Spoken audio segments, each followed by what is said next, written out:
Welcome to Eklavya study point and I am Sachin. और आज की इस वीडियो में मैं आपको क्लास 12th की ज्योग्राफी करवाने वाला हूँ। ये इंग्लिश मीडियम में होगी पूरी वीडियो और इंपॉर्टेंट क्वेश्चंस आपको करवाऊंगा मैं।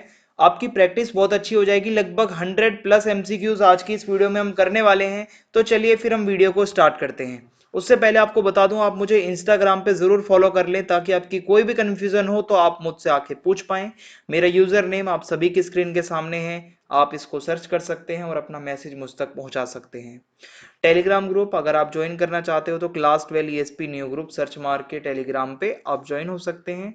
और वेबसाइट पे आपको नोट्स प्रोवाइड करवा दिए जाते हैं। www.eklavyastudypoint.com हमारी वेबसाइट है, तो आप वेबसाइट को जरूर विजिट करें। तो चलिए फिर आगे बढ़ते हैं। आज का हमारा जो पहला क्वेश्चन है वो ये है, the radical school of geography was influenced by which of the following. ठीक है, तो इसका सही आंसर जो है ऑप्शन सी हो जाएगा, मार्क्सियन थ्योरी। ठीक है, दूसरे क्वेश्चन की तरफ बढ़ते हैं। The subject matter of population geography, ठीक है, population geography is taken from which of the following areas, anthropology, economics, demography या नन ऑफ दिस। तो इसका ऑप्शन सी सही हो जाएगा, डेमोग्राफी से जो है मतलब ये लिया जाता है सब्जेक्ट मैटर पॉपुलेशन ज्योग्राफी का। Third question, which of the following periods marked the emergence of spatial organisation approach in human geography. ठीक है, तो इसका सही आंसर ऑप्शन बी हो जाएगा, late 1950s to late 1960s। ठीक है, option B will be correct here. Fourth question की तरफ चलते हैं। Which of the following is the subfield of social geography? Geography of leisure, geography of resources, geography of tourism, geography of agriculture। तो इसमें सही answer हमारा option A हो जाएगा, geography of leisure। Option A will be correct here। Fifth question की तरफ आगे बढ़ते हैं। Which of the following best signifies the nature of human geography? ठीक है, ह्यूमन ज्योग्राफी का जो बेस्ट एक तरीके से जो नेचर जिसे हम कह सकते हैं वो क्या है इसमें, कि एक तो इसमें ऑप्शन सी सही है माना जाएगा, क्योंकि एक तो इसमें हम सारे एलिमेंट्स पढ़ते हैं। एक तो मैन इंसानों ने जितनी भी चीजें जो करी वो भी, और साथ में नेचर भी। ठीक है, तो दोनों को ही हम पढ़ते हैं, दोनों के रिलेशन को। तो ऑप्शन सी सही हो जाएगा। सिक्स्थ क्वेश्चन है अब हमारे सामने, जो कि है, विच of the following pairs is not correctly matched. ठीक है, कौन सा पेयर सही से मैच नहीं है? सोशल ज्योग्राफी, ठीक है, साइकोलॉजी, पॉलिटिकल ज्योग्राफी, सेफोलॉजी, ठीक है, उसके बाद है पॉपुलेशन ज्योग्राफी, रिसोर्स इकोनॉमिक्स। तो ऑप्शन सी सही होगा, पॉपुलेशन ज्योग्राफी, रिसोर्स इकोनॉमिक्स। ये पेयर गलत है यहाँ पे, तो ऑप्शन सी सही हो जाएगा हमारा। सेवेंथ क्वेश्चन की तरफ चलते हैं। Arrange the following approaches of human geography as per their period of origin. ठीक है, तो इसके अंदर पॉसिबलिज्म है, नियो डिटर्मिनिज्म है, एनवायरमेंटल डिटर्मिनिज्म है और पोस्ट मॉडर्निज्म है। तो इसमें ऑप्शन सी सही होगा। सबसे पहले जो है हमारा एनवायरमेंटल डिटर्मिनिज्म आता है, पर्यावरणीय जिसको हम कहते हैं, ठीक है, एक तरीके से। और उसके बाद अगर आप देखेंगे तो आता है हमारा पॉसिबलिज्म, फिर उसके बाद हमारा आता है नियो डिटर्मिनिज्म, एंड फिर उसके बाद आता है पोस्ट मॉडर्निज्म। तो ऑप्शन सी सही हो जाएगा। Eighth question, arrange the following features of human geography as per their period of origin. ठीक है, यहाँ पे भी आपको अरेंज करना है। तो यहाँ पे जो हमारा सही आंसर है वो ऑप्शन सी होगा, जो कि है 4213, यानी कि elaborate description of all aspects of a region were undertaken. उसके बाद use of sophisticated statistical tools, ठीक है, और उसके बाद emergence of 3 new schools of thought, and then उसके बाद आपका universal theories to explain the human conditions were questioned. तो ऑप्शन सी हमारा सही हो जाएगा एट्थ क्वेश्चन का। अब आगे बढ़ते हैं हम। ठीक है, तो इसके अंदर है, in most of the developed countries of the world population in the higher age group increased. जो बूढ़े लोग ज्यादा होते हैं, ठीक है, डेवलप्ड कंट्रीज में। What is the reason behind this increase in the life expectancy? Yes, life expectancy rate ज्यादा होती है, एंड उसके अलावा डिक्लाइन इन बर्थ रेट, थोड़ा वहां पे पॉपुलेशन को वो कंट्रोल करके रखते हैं। ठीक है, तो हम कह सकते हैं ऑप्शन ए और बी दोनों सही है। Option D will be correct here. Second question है हमारा, which of the following is the main characteristic of the stage one. Stage one की अगर हम बात करें डेमोग्राफिक ट्रांजिशन थ्योरी की, तो स्टेज वन के अंदर कौन से देश आते हैं जो ज्यादा डेवलप्ड नहीं होते? तो वहां पे जो है हमारा क्या होता है कि तो high fluctuating fertility and high mortality, दोनों ही हाई होती हैं। तो ऑप्शन ए सही हो जाएगा। Third question, identify the area which comes under low density regions of population. ठीक है, तो इसमें हो जाएगा Zaire basin of Africa. Zaire basin, ठीक है, ये लो डेंसिटी रीजन्स कहला सकते हैं, ठीक है, एक तरीके से। ऑप्शन ए सही हो जाएगा। आगे बढ़ते हैं, fourth question, the term crude birth rate CBR is closest to which of the following. तो इसका आंसर आप मुझे कमेंट बॉक्स में बताइए। Fertility, migration rate, mortality rate या नेचुरल ग्रोथ रेट, इसका क्या आंसर होना चाहिए, जल्दी जल्दी कमेंट करके बताइए। फिफ्थ क्वेश्चन है अब हमारे सामने, which of these is a major cause of female migration in India. तो भाई ये तो हम सभी जानते हैं, मैरिज, शादी से ही एक माइग्रेशन का मेन रीजन जुड़ा हुआ होता है फीमेल का, ठीक है। उसके बाद हमारे सामने नेक्स्ट क्वेश्चन है जो कि है, arrange the following group of regions in sequence as per their population density. ठीक है, पॉपुलेशन डेंसिटी के हिसाब से हमें अरेंज करना है। तो इसमें सही आंसर इसका ऑप्शन ही होगा 1 2 3 4, ये सही है, Asia, Africa, Europe, north America. ठीक है, तो option A will be correct here. अब चलते हैं आगे। एट्थ क्वेश्चन क्या कहता है, arrange the following stages of demographic transition in chronological order. Chronological order में हमें लगाना है, तो इसमें ऑप्शन बी सही होगा हमारा 1 3 2, जो कि हमें कहता है high fertility high mortality stage 1 में होता है ऐसा, फिर है पॉपुलेशन एक्सप्लोजन, फिर उसके बाद है birth rate equal to death rate, ये डेवलप्ड कंट्रीज में होता है, दोनों बराबर बराबर चलती हैं थोड़ी थोड़ी, ठीक है। तो 1 3 2 हो जाएगा, option B will be correct here. अब चलते हैं हम अपने नेक्स्ट क्वेश्चन की तरफ, जो कि है, consider the following statements and choose the correct answer. ठीक है, river valleys are most densely populated areas of the world. Okay, the availability of fresh water resources makes river valleys important for human beings. तो इसके अंदर हमारा option C सही हो जाएगा कि दोनों ही स्टेटमेंट सही हैं। ओके, अब चलते हैं नेक्स्ट क्वेश्चन की तरफ, population distribution and density are important for a nation. Yes, the patterns of population distribution and density helps us to understand the demographic characteristics. Okay, इसके अंदर भी दोनों चीजें सही लिखी हुई थी, तो ऑप्शन सी हमारा सही हो जाएगा। फिर है माउंटेनियस रीजन्स, जो पहाड़ी इलाके हैं, are less favourable for human settlements. सही बात है, माउंटेनियस रीजन्स प्रोवाइड ऑब्स्टेकल्स, कहीं ना कहीं ऑब्स्टेकल होते हैं, ये है ना कि एक तो इंडस्ट्रीज ज़्यादा नहीं हो पाती वहाँ पे, एग्रीकल्चर सही से नहीं डेवलप हो पाता, ट्रांसपोर्ट में भी दिक्कत होती है। तो बात तो सही लिखी हुई है, तो इसमें भी हमारा ऑप्शन सी सही हो जाएगा। प्लेन्स आर डेंसली पॉपुलेटेड, बहुत बढ़िया, बिल्कुल सही है। Plains provide such relief which is suitable for cultivation of crops, to build roadways, railways. Yes, सही बात लिखी हुई है, प्लेन्स में होता है ये सब, तो ऑप्शन सी हमारा यहाँ पे सही हो जाएगा। Death rate also plays an important role in population change. Yes, why not, when death होती है तो क्या होता है, पॉपुलेशन कम होती है। When death rate decreases positive population growth takes place, whereas when death rate increases negative population growth is recorded। क्योंकि जब डेथ रेट बढ़ेगी तो क्या होगा, ठीक है, डेथ रेट जब सॉरी डिक्रीज होती है तो क्या होता है, हमारी पॉजिटिव ग्रोथ होती है। ओके, लोग जब मरते कम है, ठीक है, डेथ रेट डिक्रीज होती है, वहीं जब मरेंगे ज्यादा तो नेगेटिव ग्रोथ होती है, तो ऑप्शन सी सही हो जाएगा। Which of the following is not one of the four pillars of human development? Equity, sustainability, accessibility या productivity? तो इसमें ऑप्शन सी सही हो जाएगा, accessibility नहीं आएगा। ठीक है, इसकी जगह क्या आना चाहिए, क्या आप कमेंट करके बता सकते हो इसमें क्या मिसिंग है? Equity, sustainability, productivity. Development of a few regions by individuals brought about in a short span of time leads to malnutrition, yes, poverty, ecological degradation, yes. तो ऑल दीज इसका सही आंसर हो जाएगा हमारा। Which of the following steps can be taken to improve the level of human development, क्या किया जा सकता है अगर हमें बढ़ाना है ये level? Increasing literacy levels, okay, providing health facilities, yes, having more enrolment ratio, okay. So all these इसका सही आंसर हो जाएगा, सारी चीजें आपको समझ आ रही होंगी direct. Which of the following indicators is not use to measure human development? Purchasing power, okay, gross enrolment, life expectancy, लेकिन वैक्सीनेशन को नहीं देखा जाता इसमें, तो ऑप्शन सी सही हो जाएगा। Which pillar of human development stresses on opportunities for future generations?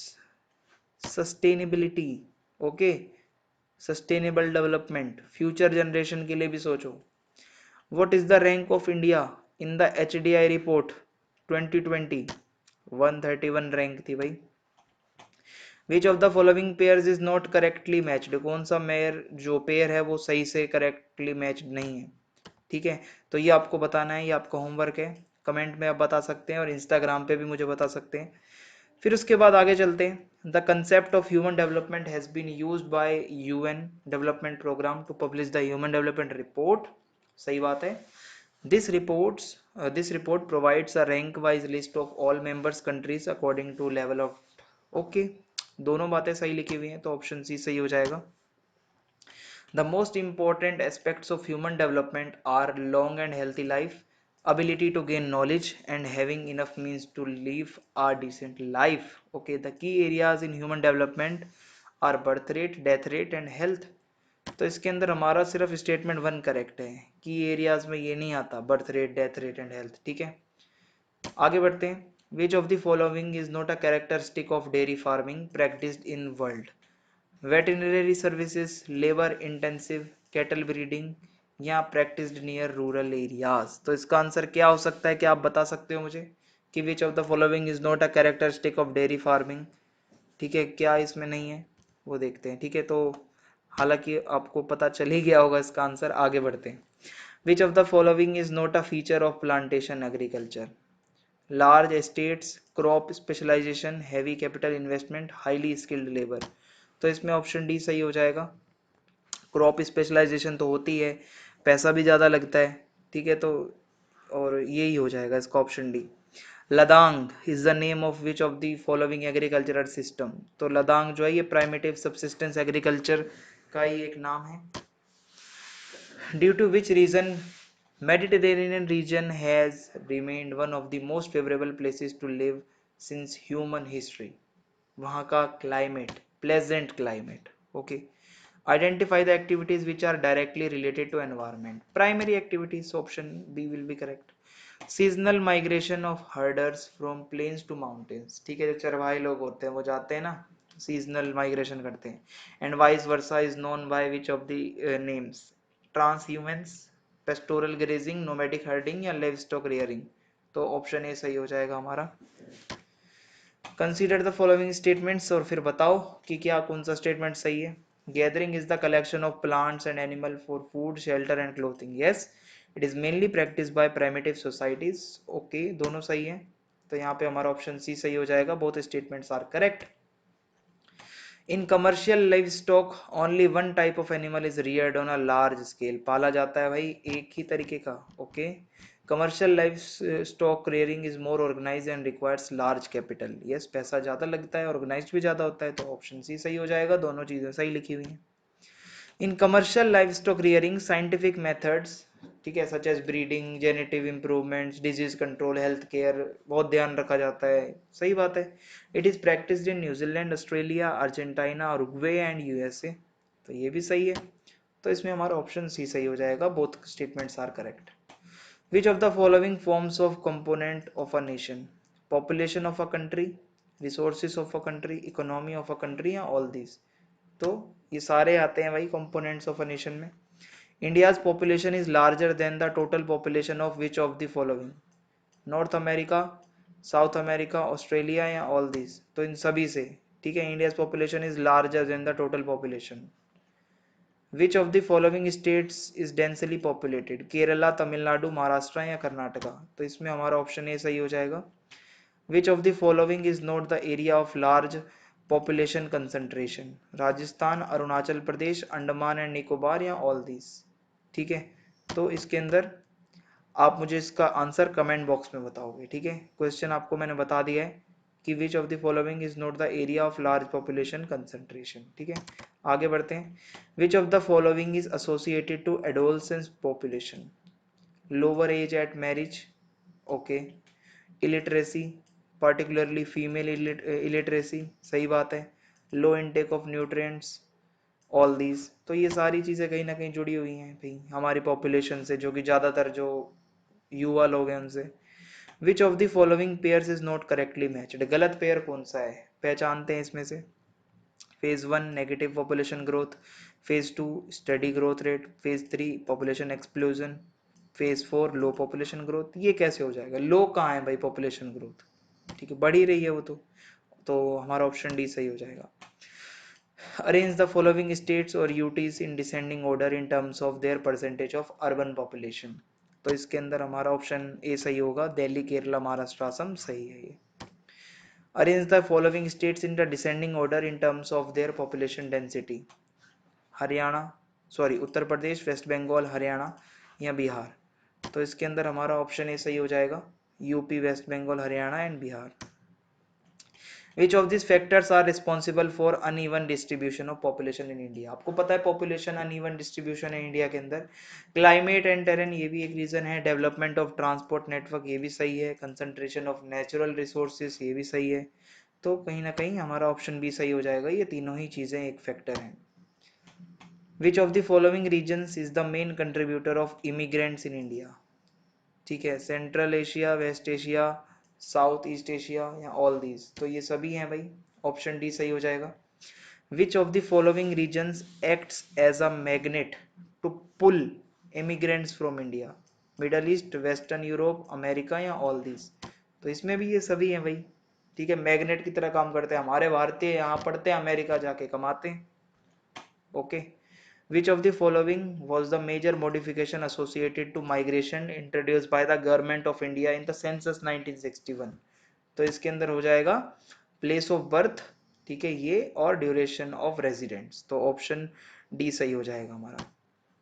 Which of the following is not an example of pull factor of migration in India?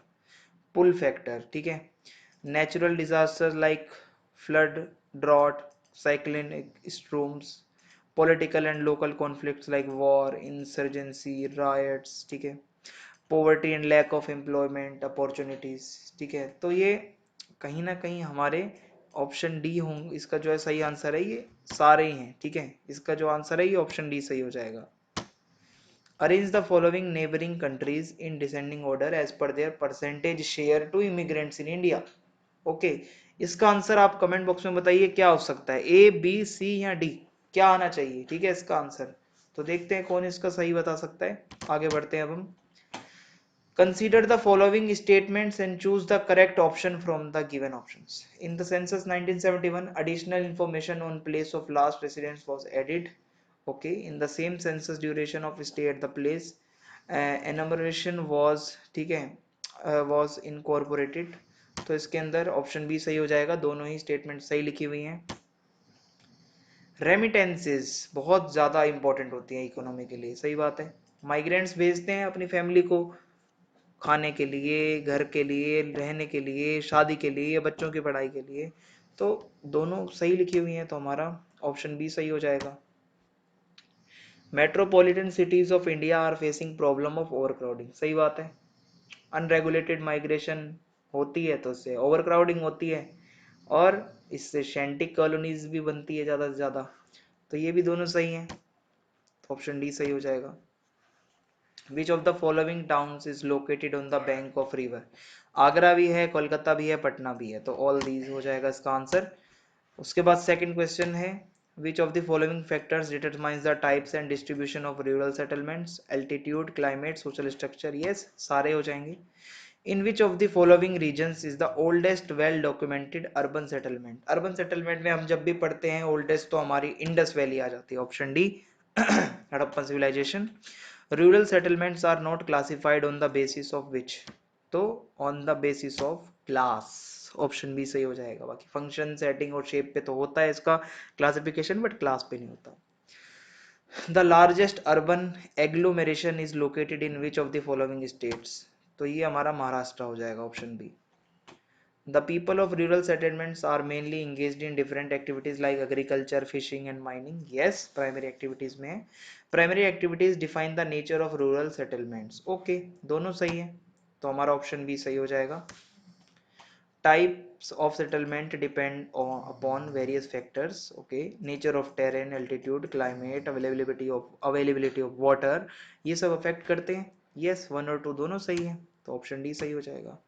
Cities and towns both are connected directly as well as indirectly with villages. Okay, दोनों connected हैं, interdependent है, वो exchange करते हैं goods and services का markets में भी। तो हमारा दोनों ही सही है, तो ऑप्शन डी यहाँ भी सही हो जाएगा। अब हमें मैच करना है ट्रांसपोर्ट टाउन्स, ठीक है, तो ये हमारा कोची हो जाएगा। उसके बाद है हमारा कमर्शियल टाउन, तो ये हमारा सहारनपुर हो जाएगा। फिर उसके बाद जो हमारा सी है माइनिंग टाउन, ये हो जाएगा झरिया। एजुकेशनल टाउन्स, ठीक है, ये जो है Pilani. Religious towns Varanasi, okay. Tourist towns Nainital. तो इस तरीके से हमने मैच कर लिया है। आगे बढ़ते हैं। Which group of states is highly affected by concentration of fluoride in ground water resources? सबसे ज्यादा तो वो है राजस्थान, महाराष्ट्र, ठीक है। विच of the following rivers has the highest replenishable ground water resource in India? Ganga.